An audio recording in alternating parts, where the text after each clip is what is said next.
Okay, it took me a while, but we installed the new brake lines, and of course when they come to you, they come in a spool and you have to unravel them and then bend them, and I had nothing to go by, so I had no clue other than some pictures on the internet of the way the brake lines ran.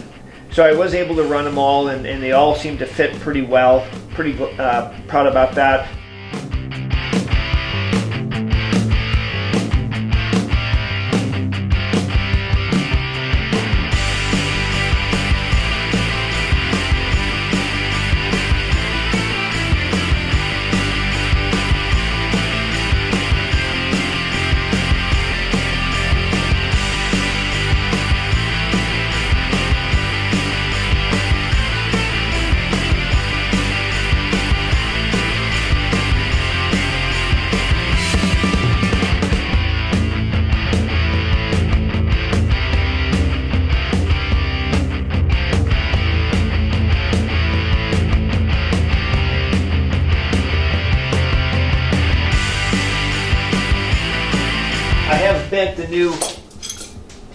I have bent the new one for the master.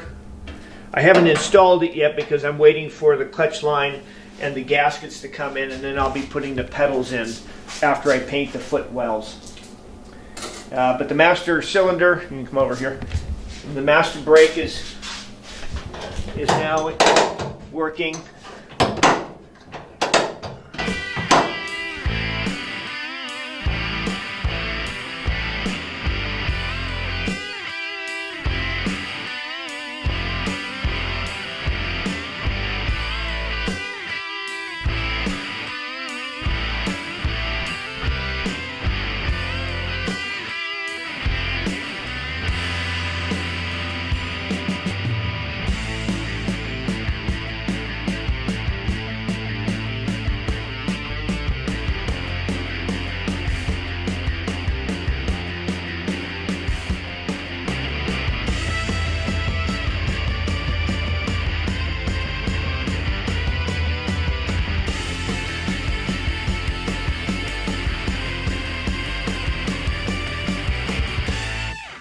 So after we took the motor off of the cradle that has been sitting for about 3 years, the transmission didn't look like I wanted it to, so decided to just, because it was already clean, just had some dust from the last couple of years, went ahead and taped around it and painted it with aluminum engine paint just to dress it up a little bit, so the underneath side of the car will look like the top side when it's all complete.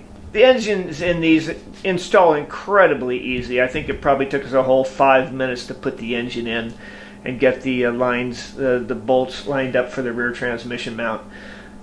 And I'll later be putting in the drive line, getting that all connected, and put the tires back on it once I get the tie rods reamed out so that it'll fit the Bugeye Sprite tie rods. I'll be able to roll this in and out of the garage and apply the back emergency brake to hold it in the driveway from rolling down. But we're getting really close now to start doing some more assembly, and then probably in the next little while we'll start doing the body work and get this thing on the road, hopefully by the beginning of summer.